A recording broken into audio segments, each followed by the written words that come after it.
सावी आणि इराचं वागणं फार विचित्र होत चाललंय. काहीतरी विचित्रच वागायला लागलेत. आणि माझी खात्री आहे या दोघींच्या डोक्यात ना काहीतरी प्लॅन शिजतोय. तुम्ही फक्त एकच काम करा, सावीच्या प्रत्येक गोष्टीवर बारीक लक्ष ठेवा. ती कुठे जाते, काय करते, कुणाला भेटते, या सगळ्या गोष्टी मला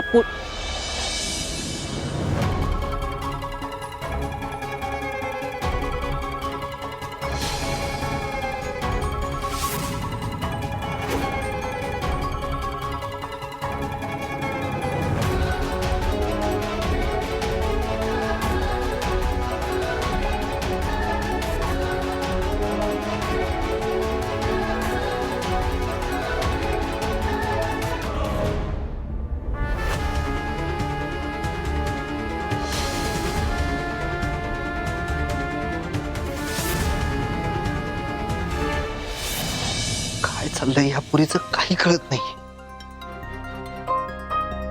आता सुद्धा कुठं गेली काय माहिती. काय करू आता.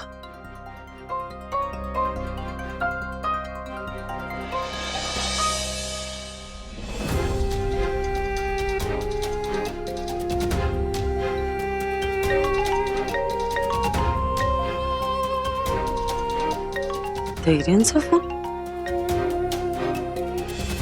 हॅलो. आई हो ते कशा आहात तुम्ही आणि घरातले बाकी सगळे बरे आहेत ना? इथे हा समजा ठीक आहे. तुम्ही कसे आहात? हा मी पण ठीक आहे. ते सावीच्या बाबांचा एव्ही बघितला काय तुम्ही? मस्त झालाय ना? हा वय. आणि कोल्हापूर सन्मान कार्यक्रमाला जायची तयारी झाली का नाही? हे काय तेच तर चालू आहे आता. धैर्य आज असं का बोलायला लागलं? काहीतरी बिनसलेलं दिसतंय. धैर्य. हा काय झालंय? नाही काय नाही. कुठं काय? हो आई म्हणतायसा ना मला.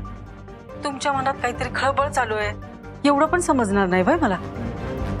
तुमचा आवाजच सांगतोय. सांगा बरं काय झालंय? आई हो काय सांगू तुम्हाला. गेले काही दिवस ना सावी जरा वेगळंच वागते. अहो तिला ना मनात ना कसला तरी लय जास्त त्रास होतोय. त्यामुळे ती अस्वस्थ आहे आणि सारखी चिडचिड करते. बरं मी विचारतोय तर मला काही सांगायला सुद्धा तयार नाहीये. सो प्लीज तुम्ही एकदा बोलाल का तिच्याशी? कदाचित तुमच्याकडे तरी मन मोकळं करेल ती स्वतःच. सावी असं का वागायला लागले? हा ठीक आहे, मी बोले ना तिच्या संग.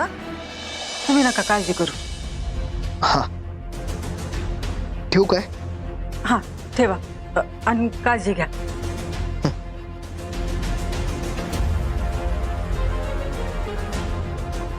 आता आई नाहीतर भाऊ सावीशी बोलतील तेव्हा बोलतील. आधी ही गेलीये कुठं ते बघायला पाहिजे.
सावीचा पाठलाग सुरू आहे.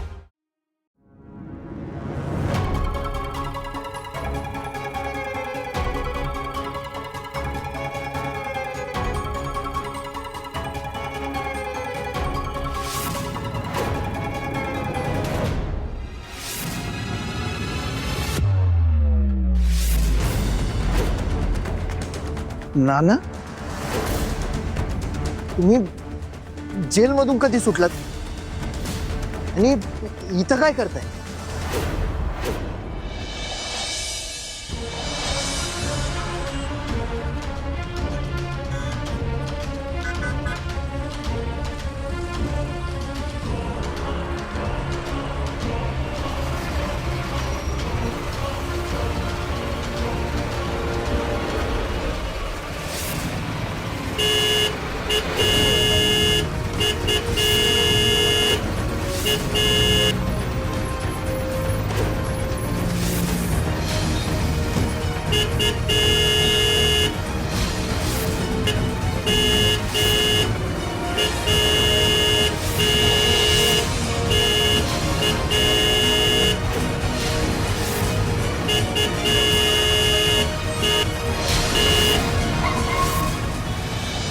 ते मी पुढच्या चौकात मेडिकल आहे तिकडे निघालो होतो. कुणाचा पाठलाग तर करत नव्हता ना?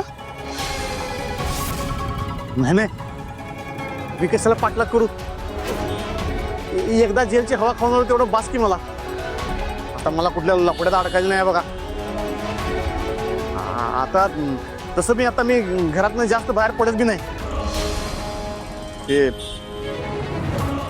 हे बायकोची औषध आणायची होती म्हणून मेडिकलमध्ये निघालो होतो. बरं बरं, ठीक आहे.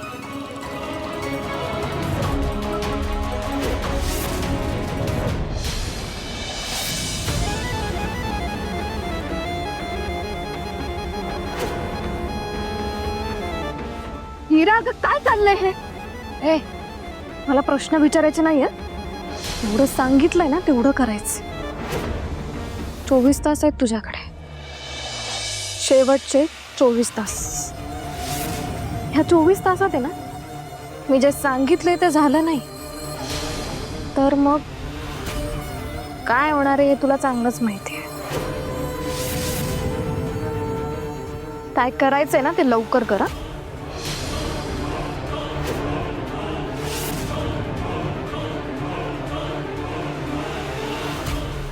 स्वतःचं हुशारीचं डोकं वापर ना जरा. डोकं आहे ना तुझ्याकडे? सगळं काही ऐकतच पाहिजे ना तुला? अगं, मी काय केलं असतं ते सांगू का? धैर्यांना लवकरात लवकर डिवोर्स पेपर दे. त्यांच्याकडून आहे ना खूप सारी पोटगी माग आणि त्या घरातली सत्ता आहे ना कशी तुझ्या मुठीत घेता येईल ना ह्याचा विचार कर. काय वाटेल ते करा सावी, पण ह्या 24 तासात जे सांगितलंय ना ते काम पूर्ण झालंच पाहिजे. तुला तुझ्या आयुष्यात धैर्य पाहिजे की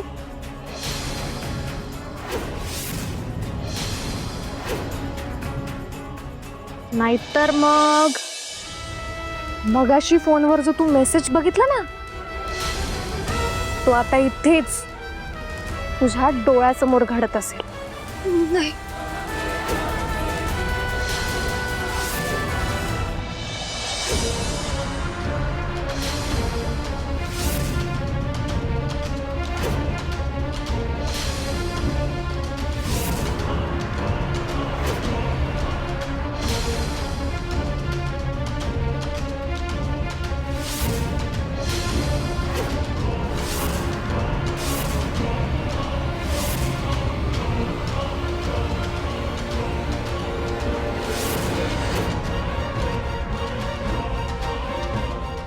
सावी,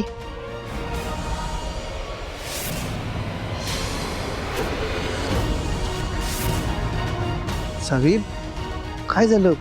इथं काय करतेस तू?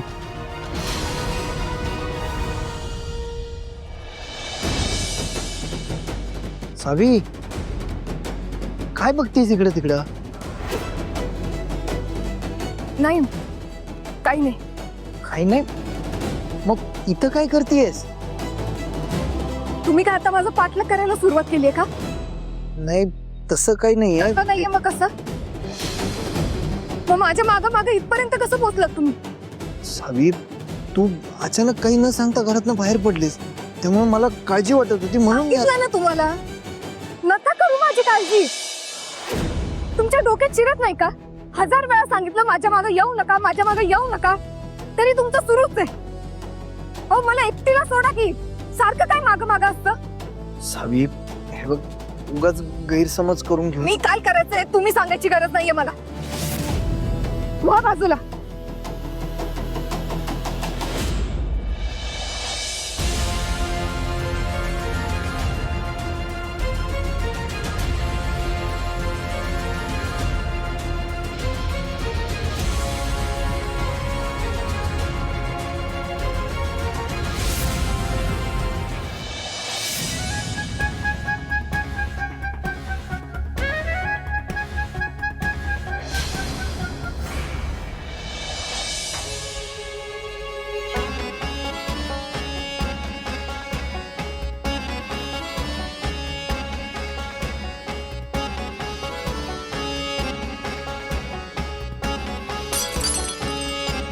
आई ग, आई,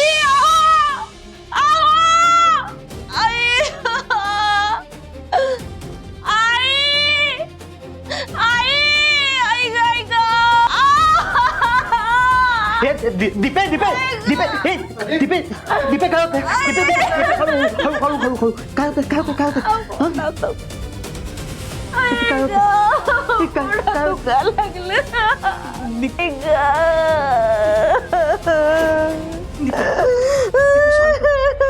दीपे शांत.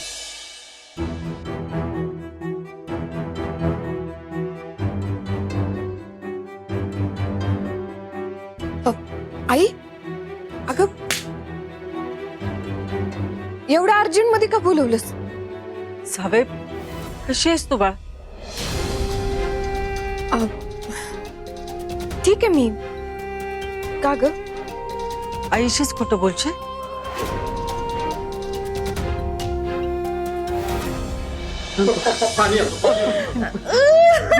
दीपे काय होणार नाही तुला. दीपे हे मी आहे ना, इथंच आहे मी. शांत शांत प्लीज, शांत शांत शांत शांत शांत. भाऊ हा हे दीपे दीपे पाणी घे पाणी घे पाणी घे शांत. दीपे पाणी पी जरा, म्हणजे बरं वाटतं. पाणी ठीक आहे ठीक आहे ठीक आहे, नको पाणी. ठीक आहे नको पाणी. ठीक आहे, हळूहळू हळूहळू हळू. शांत शांत. सगळं सगळं सगळं नीट होईल. दीपे हा देव बघायला लागलाय. अरे बघत काय बसलं बाबा? अरे केते, अरे डॉक्टरला फोन लाव. हा दीपे थांब थांब. हा हॅलो डॉक्टर. अगं कशाला डॉक्टरांना फोन लावू द्यावं? ते काय म्हणणार आहे? पोटात गाठ आहे, ऍडमिट, ऑपरेशन करा. आपल्याकडे आहेत का हो तेवढे पैसे?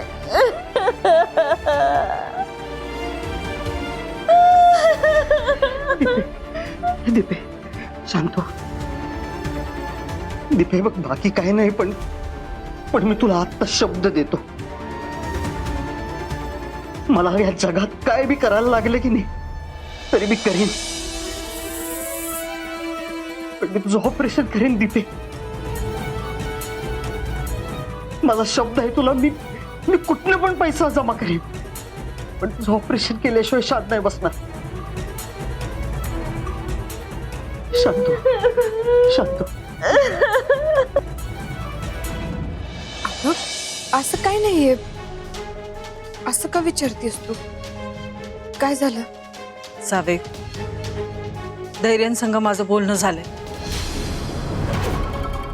त्यांनी मला सांगितलं की तू गेले काही दिवस लय अस्वस्थ आहेस म्हणून, आणि आता मी विचारते तर ठीक आहे म्हणून सांगतेस होय?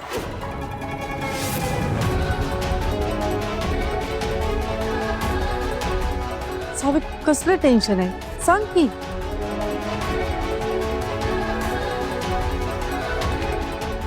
सावे, अगं काय झालंय सांग की, म्हणजे आपण समदे म्हणून त्यावर तोडगा काढू.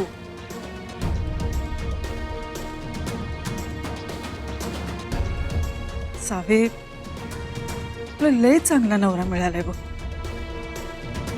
तुला समजून घेतो, तुझ्या प्रत्येक गोष्टी तुझ्या पाठीशी ठामपणानं उभा राहतो.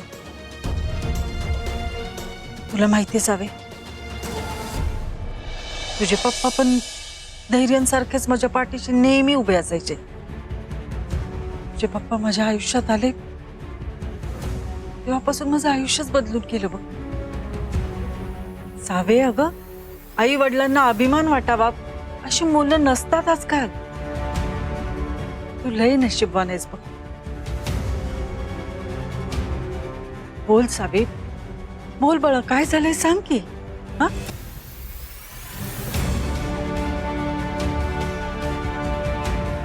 ताई, लय व्हायला लागले आता. भास्कर, तू एकदाच मान्य करून टाक की पप्पा कायमचे गेलेत, मेलेत. मला त्यांच्या पॉलिसीच्या पैसे पप्पा मेले नाहीयेत. पप्पा जिवंत आहेत.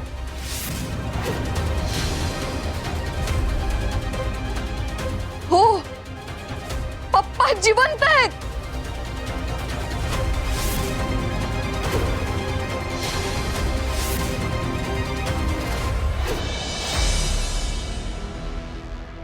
मॅडम, काय चाललंय तुमचं?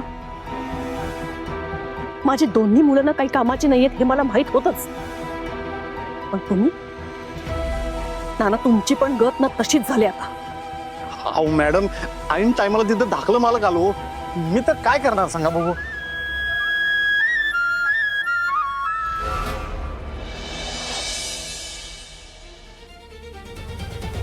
मग इथं काय करतेस? तुम्ही काय आता माझं पाठलाग करायला सुरुवात केली आहे का? नाही, तसं काही नाही आहे. आता नाहीये मग कसं?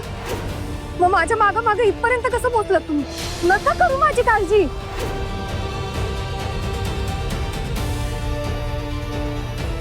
तुमच्या डोक्यात शिरत नाही का? 1000 वेळा सांगितलं माझ्या मागं येऊ नका, माझ्या मागं येऊ नका. अहो, मला एकटीला सोडा की. सारखं काय मागं मागं असतं?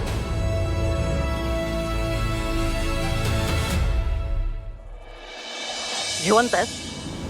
जिवंत आहेत ना अजून? नाही मग चल, आता तुम्हाला दाखव माझा बाप कुठं आहे. मला पण बघू दे माझा जिवंत बाप. चल तू. दादा, प्रत्येक गोष्ट सिद्ध करण्याची गरज नसते. मी म्हंटल ना, पप्पा जिवंत आहेत तर ते जिवंत आहेत.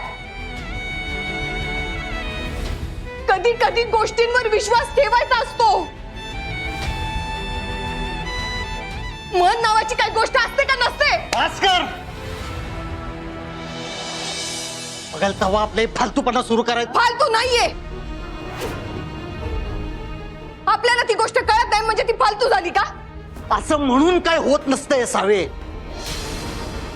तुझ्या बोलायला लागलेस की नाही, हे फालतूच आहे. उठ सूट आपलं सांगत फिरायचं पप्पा आहेत, पप्पा आहेत. रियालिटी ऍक्सेप्ट कर. बाप गेलाय तर गेलाय, मान्य कर. पप्पा गेलेले नाहीयेत. पप्पा जिवंत आहेत.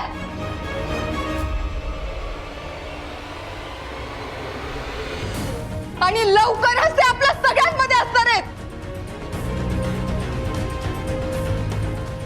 परत परत तेच. सावे, माणसानं की नाही येडा असावं, पण किती? अगं त्याला पण मर्यादा आहेत.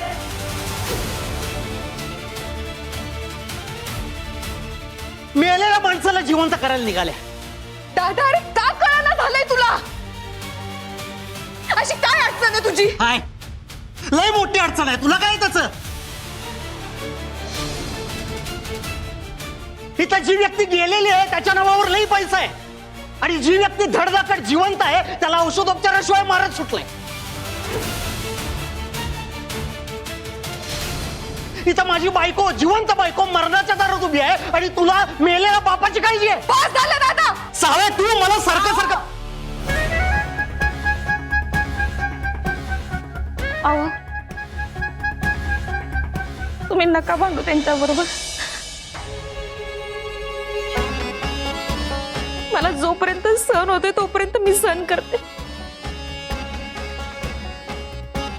पण माझ्या माघारी तुम्ही अथर्वला चांगलं सांभाळा.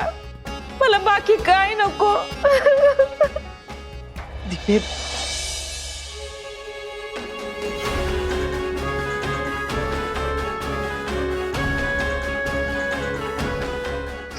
आई, मी तुला आता शेवटचं विचारायला लागलोय. तू मला पप्पांच्या पॉलिसीचे पैसे देणार आहेस का नाहीस? आणि जर तू नाही दिलेस की नाही तर मी लाच घ्यायला सुरू करीन. मी सांगतोय, मी चोरी करायला सुरू करीन गावात जाऊन. मी काय पण करून पैसे गोळा करीन आणि माझ्या दीपाचं ऑपरेशन करीन. तिथं पप्पांच्या पॉलिसीचे पैसे यायला लागले पण यांना घ्यायचीच नाहीत. अरे काय फालतू पण नाही हो. लय बोललास. हे बघ, मी माझ्या घरात माझ्या मधुसूदन विषयी काही बोललेलं अजिबात ऐकून घेणार नाही. माझं मन पण मला सांगतंय माझा मधु जिवंत आहे. हाय म्हणजे हाय, बस विषय संपला.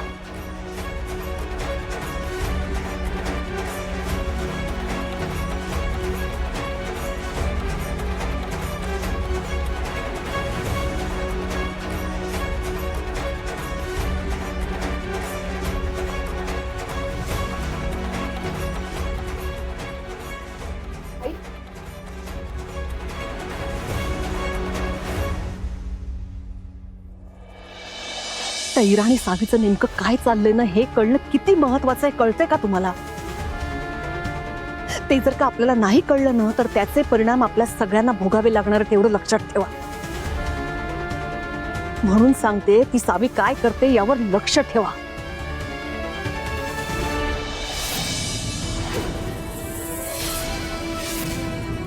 धैर्य, याने काही ऐकलं तर नसेल ना?